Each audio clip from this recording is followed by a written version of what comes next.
আজিৰ সন্ধিয়াৰ প্ৰথমটো গুৰুত্বপূৰ্ণ খবৰ ওলাই আহিছে আমাৰ হাতত। প্ৰথমটো খবৰ হৈছে ৰাজ্যত কাল ৰূপ ধাৰণ কৰিব বতৰে। হ'ব নেৰানেপেৰা বৰষুণ। সমগ্ৰ অসমত জাৰি কৰা হৈছে ৰেড এলাৰ্ট। কোনদিনালৈ অসমত হৈয়ে থাকিব ধাৰাসাৰ বৰষুণ। ৰাজ্যত কাল ৰূপ ধাৰণ কৰিব বতৰে। বিগত কিছুদিনৰ পৰা ৰাজ্যত আছে ধাৰাসাৰ বৰষুণ। দেওবাৰ, সোমবাৰ আৰু মঙলবাৰে সমগ্ৰ অসমত ৰেড এলাৰ্ট জাৰি কৰিছে বতৰ বিজ্ঞান বিভাগে। আনহাতে বুধবাৰ আৰু বৃহস্পতিবাৰে অসমত অৰেঞ্জ এলাৰ্ট জাৰি কৰিছে বতৰ বিজ্ঞান বিভাগে। সোমবাৰে আৰু মঙলবাৰে অসমৰ লগতে অৰুণাচল প্ৰদেশ আৰু মেঘালয়তো জাৰি কৰা হৈছে ৰেড এলাৰ্ট। সোমবাৰে ত্ৰিপুৰা, মিজোৰাম, মণিপুৰ আৰু নাগালেণ্ডত য়েল্লো এলাৰ্ট জাৰি কৰিছে বতৰ বিজ্ঞান বিভাগে। মঙলবাৰে ত্ৰিপুৰা, মণিপুৰ আৰু নাগালেণ্ডত অৰেঞ্জ এলাৰ্ট জাৰি কৰিছে বতৰ বিজ্ঞান বিভাগে। আনহাতে মিজোৰামত য়েল্লো এলাৰ্ট জাৰি কৰিছে বতৰ বিজ্ঞান বিভাগে। বুধবাৰ আৰু বৃহস্পতিবাৰে অসমকে ধৰি অৰুণাচল প্ৰদেশ, মেঘালয়, ত্ৰিপুৰা, মণিপুৰ আৰু নাগালেণ্ডত অৰেঞ্জ এলাৰ্ট জাৰি কৰিছে বতৰ বিজ্ঞান বিভাগে। আনহাতে মিজোৰামত য়েল্লো এলাৰ্ট জাৰি কৰিছে বতৰ বিজ্ঞান বিভাগে। প্ৰথমটো খবৰ হৈছে কোনসকল ছাত্ৰীয়ে পাব লাভ কৰিব নিযুত মইনা আঁচনিৰ ধন। কোনসকল বাদ পৰিব এই আঁচনিৰ পৰা জানিলে সবিশেষ আমাৰ এই প্ৰতিবেদন। নিযুত মইনাৰ আঁচনি একেবাৰে ভৰ্তি কৰিব পাৰিব। আৰ্থিকভাৱে সবল পৰিয়ালে ইচ্ছামতে এই আঁচনি নলব পাৰে। এই আঁচনিৰ বাবে ৩০০ কোটি টকা খৰচ কৰা হ'ব। মুখ্যমন্ত্ৰী ডক্টৰ হিমন্ত বিশ্ব শৰ্মাই আনুষ্ঠানিকভাৱে স্বীকৃতি দিলে নিযুত মইনা আঁচনি। এতিয়াৰে পৰা মহাবিদ্যালয়, বিশ্ববিদ্যালয় পঢ়া ছাত্ৰীয়ে প্ৰতিমাহে লাভ কৰিব ধন। এই আঁচনিৰ জৰিয়তে একাদশ শ্ৰেণীত নামভৰ্তি কৰা ছাত্ৰীসকলে গৰম বন্ধ ২টা মাহ বাদ দি বাকী মাহত ১,০০০ টকাকৈ লাভ কৰিব। দ্বাদশ শ্ৰেণী শেষ নোহোৱা পৰ্যন্ত প্ৰতি মাহৰ ১১ তাৰিখে লাভ কৰিব এই ধন। স্নাতক শ্ৰেণীত পঢ়ি থকাসকলে ১,২৫০ টকা আৰু স্নাতকোত্তৰ আৰু BEdত নামভৰ্তি কৰা ছাত্ৰীসকলে ২,৫০০ টকাকৈ মাহেকত লাভ কৰিব। ভেঞ্চাৰ জুনিয়ৰ কলেজৰ ছাত্ৰীও পাব এই সুবিধা। এবছৰত ১০ মাহৰ বাবে নিযুত মইনাৰ ধন লাভ কৰিব। নিযুত মইনাৰ আঁচনিৰ বাবে ৩০০ কোটি টকা ধাৰ্য কৰা হৈছে। ৫ বছৰত সৰ্বমুঠ ১০ লাখ ছাত্ৰীয়ে পাব এই সুবিধা। নিযুত মইনাৰ প্ৰপত্ৰ ১ জুলাইৰ পৰা বিতৰণ কৰা হ'ব। কোনোৱে নাপাব নিযুত মইনাৰ ধন। ব্যক্তিগত খণ্ডৰ ছাত্ৰীয়ে নাপাব নিযুত মইনাৰ ধন। উচ্চতৰ মাধ্যমিক স্নাতকৰ বিবাহিত ছাত্ৰীয়ে নাপাব নিযুত মইনাৰ ধন। কিন্তু স্নাতকোত্তৰ বিবাহিতসকলে লাভ কৰিব এই আঁচনিৰ সুবিধা। অনুত্তীৰ্ণ আৰু কলেজ এৰা ছাত্ৰীয়ে নাপাব এই আঁচনিৰ সুবিধা। মন্ত্ৰী, বিধায়ক, সাংসদৰ কন্যাই নাপাব নিযুত মইনাৰ ধন। ইফালে স্কুটি লোৱা ছাত্ৰীয়েও লাভ নকৰিব নিযুত মইনাৰ আঁচনিৰ সুবিধা। স্কুটি বা নিযুত মইনা যিকোনো এটাহে বাছি ল'ব পাৰিব। একেলগে দুয়োটা আঁচনি নাপাব ছাত্ৰীসকলে। নিযুত মইনা আঁচনি এবাৰহে ভৰ্তি কৰিব পাৰিব। আৰ্থিকভাৱে সবল পৰিয়ালে ইচ্ছামতে এই আঁচনি নলব পাৰে। এই আঁচনিৰ বাবে ৩০০ কোটি টকা খৰচ কৰা হ'ব। আগন্তুক ৫ বছৰলৈ এই আঁচনিৰ ধন ১৫০০ কোটি টকা হ'ব। জুলাইৰ পৰা এই আঁচনিৰ আবেদন বিতৰণ কৰা হ'ব। মুখ্যমন্ত্ৰীয়ে কয়, ছোৱালীগৰাকী নিজৰ ভৰিত থিয় কৰা আৰু বিয়া পলমকৈ কৰাৰ বাবে এই ব্যৱস্থা কৰা হৈছে। জুলাই মাহত মহাবিদ্যালয়ত আৰু বিশ্ববিদ্যালয়ত মন্ত্ৰী, বিধায়কৰ উপস্থিতিত এখনকৈ সজাগতা সভা আয়োজন কৰা হ'ব। ফৰ্ম লাভ নকৰিলেও পৰ্টেলৰ পৰাও ফৰ্ম লাভ কৰিব। প্ৰথমটো খবৰ হৈছে মোদী 3.0 মন্ত্ৰীসভা বিতৰণ কৰা হ'ল দপ্তৰ। চাওক কোন মন্ত্ৰীয়ে লাভ কৰিলে কি দপ্তৰ।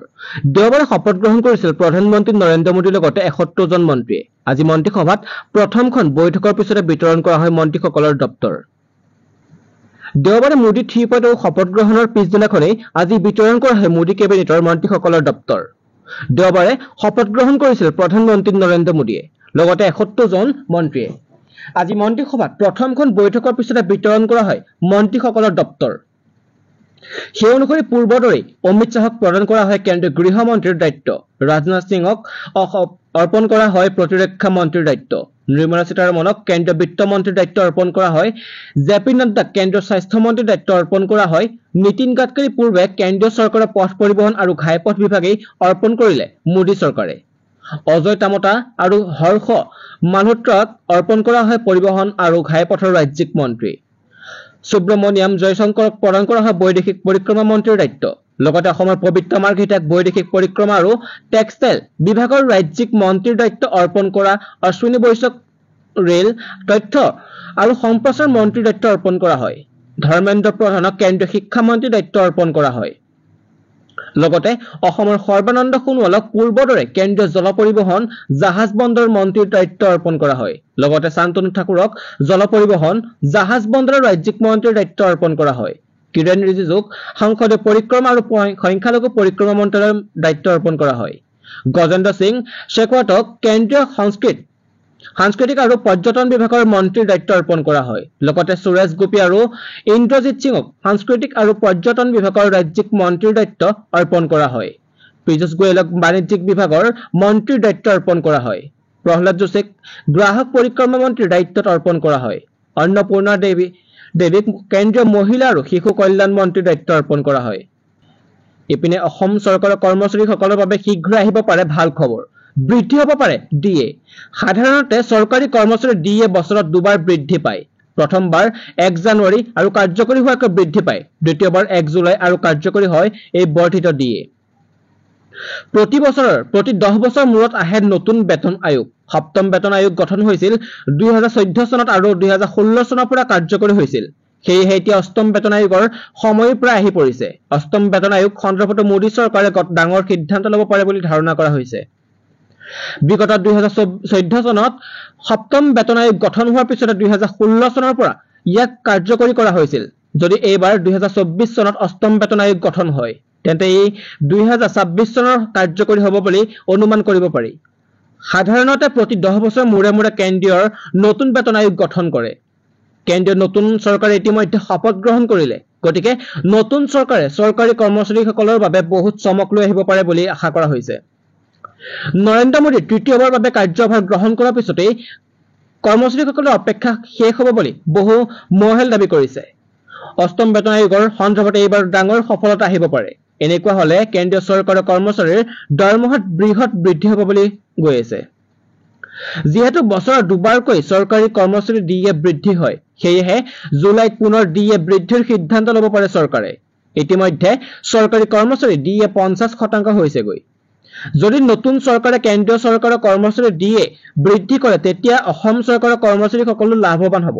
কাৰণ কেন্দ্ৰীয় চৰকাৰৰ সমাহাৰত অসমৰ চৰকাৰৰ কৰ্মচাৰীসকলে লাভ কৰে ডিএ আৰু ডিআৰ। কেন্দ্ৰীয় চৰকাৰৰ কৰ্মচাৰীৰ ডিএ যদি 4% বৃদ্ধি পায়, তেন্তে সমাহাৰত ডিএ বৃদ্ধি পাব অসম চৰকাৰৰ কৰ্মচাৰীসকলৰো। অৱশ্যে চৰকাৰৰ ফালৰ পৰা এই সন্দৰ্ভত কোনো আনুষ্ঠানিক তথ্য প্ৰকাশ কৰা নাই। টকাকৈ দিয়ালৈকে কেবিনেটত বৈঠকত আৰু কি গুৰুত্বপূৰ্ণ সিদ্ধান্ত গ্ৰহণ কৰিলে, সবিশেষ আমাৰ এই প্ৰতিবেদন। লোকসভা নিৰ্বাচনৰ পিছতে ৰাজ্য চৰকাৰৰ গুৰুত্বপূৰ্ণ কেবিনেট বৈঠক। কেবিনেট বৈঠকৰ পিছতে জনতা ভৱনত মুখ্যমন্ত্ৰী ডক্টৰ হিমন্ত বিশ্ব শৰ্মাৰ সংবাদমেল।